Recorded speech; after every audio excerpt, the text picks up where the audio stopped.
अस्सलाम वालेकुम, मैं हूं काशिम महमूद और आप देख रहे हैं मेरा यूट्यूब चैनल तालीम 24।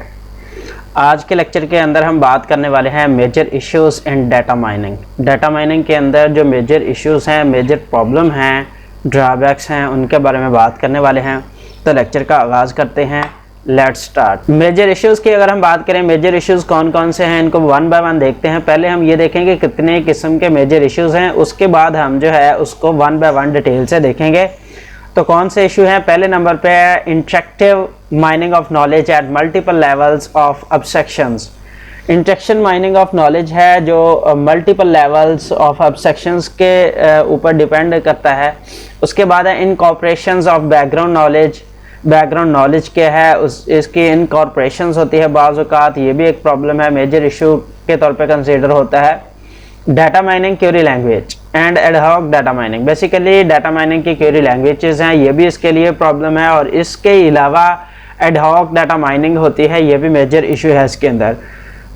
Presentation and visualisation of data mining result. Basically जब भी कोई रिजल्ट हम फाइंड आउट करते हैं तो ये इसके अंदर मेजर इशू है कि उसको रिप्रेजेंट कैसे करना है, उसकी विजुअलाइजेशन कैसे होनी चाहिए, ये भी मेजर इशू के अंदर कंसिडर होता है। Handling noisy or incomplete data. एक तो नॉइस जो होती है उसको भी हैंडल करना पड़ता है इसके अंदर, और इसके अलावा जो इनकम्प्लीट डाटा होता है ये भी मेजर इशू के तौर पे कंसिडर होता है डाटा माइनिंग के अंदर। इसके बाद है पैटर्न इवैल्यूएशन। ये भी इम्पॉर्टेंट इशू है इसके अंदर जो है पैटर्न इवैल्यूएशन जो है। और उसके बाद नेक्स्ट है efficiency and scalability of data mining algorithm. इसके अलावा कुछ एल्गोरिदम्स होते हैं जो हमारे प्रॉब्लम्स को मज़ीद कॉम्प्लिकेट करता है, एफिशिएंसी को भी ये इफेक्ट करता है और स्केलेबिलिटी को जो है डाटा माइनिंग की उसको भी ये इफेक्ट करता है। लास्ट में अगर हम देखें तो parallel distributed and incremental mining algorithm. इसके अलावा पैरेलली हम अगर रिजल्ट को शो करवाना चाहते हैं, देखना चाहते हैं, डिस्ट्रीब्यूट करना चाहते हैं या इंक्रीमेंटल माइनिंग करना चाहते हैं तो उसके लिए भी डिफरेंट किस्म के एल्गोरिदम यूज़ होते हैं जो कि कम्प्लेक्स कर देते हैं हमारे टास्क को। ये जो हैं फॉलोइंग मेजर इश्यूज हैं हमारी डाटा माइनिंग के अंदर। इनको अब हम बाय वर्ड जो है एक एक करके देखने वाले हैं इससे आगे। पहले नंबर पे हमने बात की interactive mining of knowledge at multiple levels of abstractions. ये basically data mining process needs to be interactive. इसके अंदर नीड होती है कि जो प्रोसेस है उसको इंटरेक्टिव बनाया जाए। क्यों?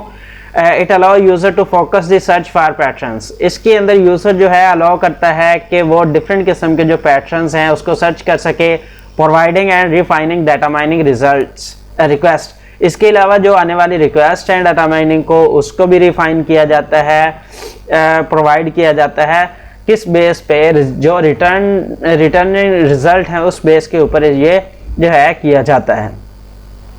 इससे आगे अगर हम चलें, incorporation of background knowledge. Background जो नॉलेज है इनकॉर्पोरेशन होती है उसके अंदर।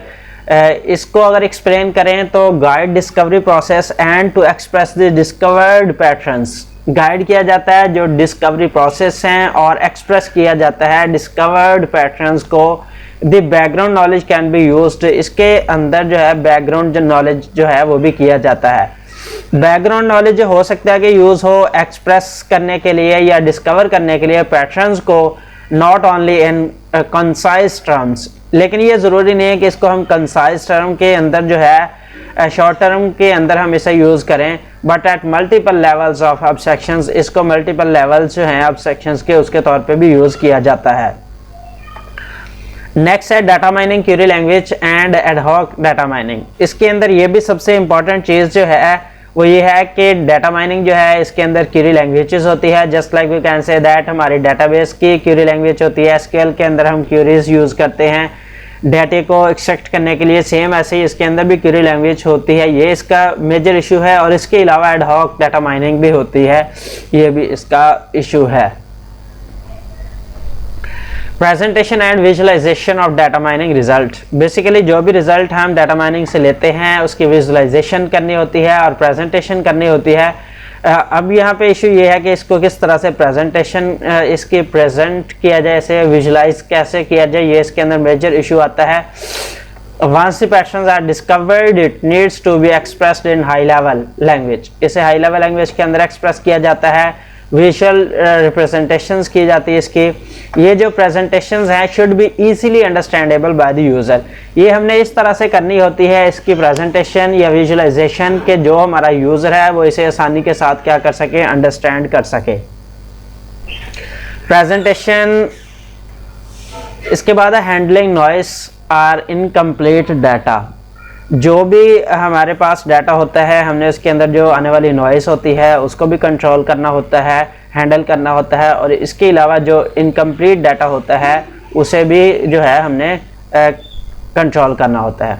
Data cleaning methods are required that can handle the noise incomplete objects while meaning the data regularities.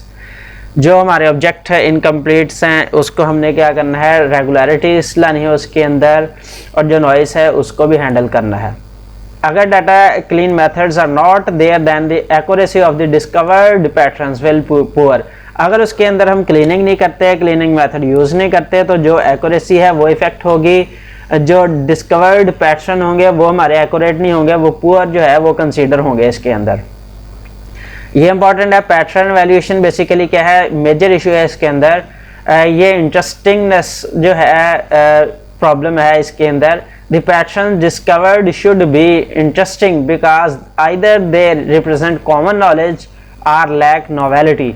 इसके अंदर जो सबसे पैटर्न वैल्यूएशन के अंदर सबसे जो मेजर प्रॉब्लम है वो ये है कि कॉमन ही नॉलेज यूज़ किया जाता है, रिप्रेजेंट किया जाता है। इसके अंदर लैक ऑफ नोवेलिटी से मुराद ये है कि नए किस्म का जो नॉलेज है, एडवांस जो फीचर्स हैं, एडवांस लेवल का जो नॉलेज है उसकी कमी होती है, उसकी इसके अंदर बहुत ज़्यादा कमी होती है।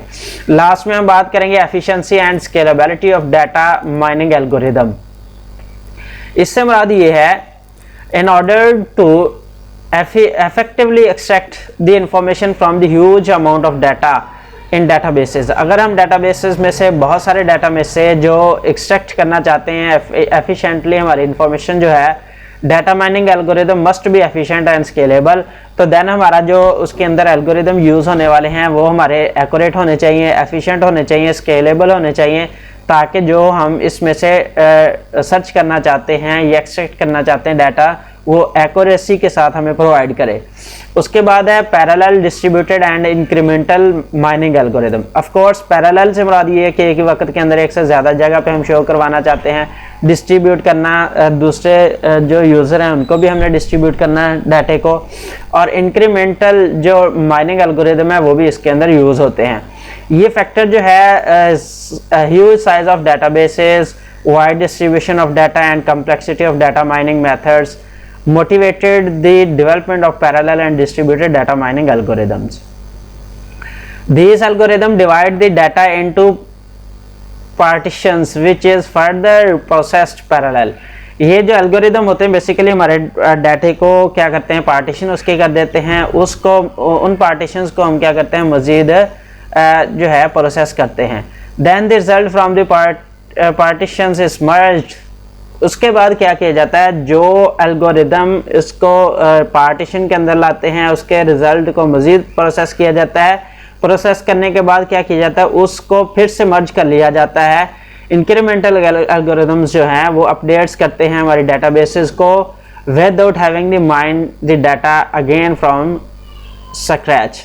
दोबारा से उसे स्क्रैच नहीं किया जाता, डाटाबेस को माइन नहीं किया जाता, उसी प्रोसेस को क्या किया जाता है, मर्ज कर लिया जाता है। उम्मीद करते हैं आज का लेक्चर आपको बहुत ज़्यादा पसंद आया होगा। अगर फिर भी किसी किस्म का कोई क्वेश्चन हो तो आप कमेंट सेक्शन के अंदर अपने क्वेश्चन पूछ सकते हैं। अगर आप चैनल पे नए हैं तो चैनल को ज़रूर सब्सक्राइब कीजिएगा, शेयर कीजिएगा। Thanks for watching this video.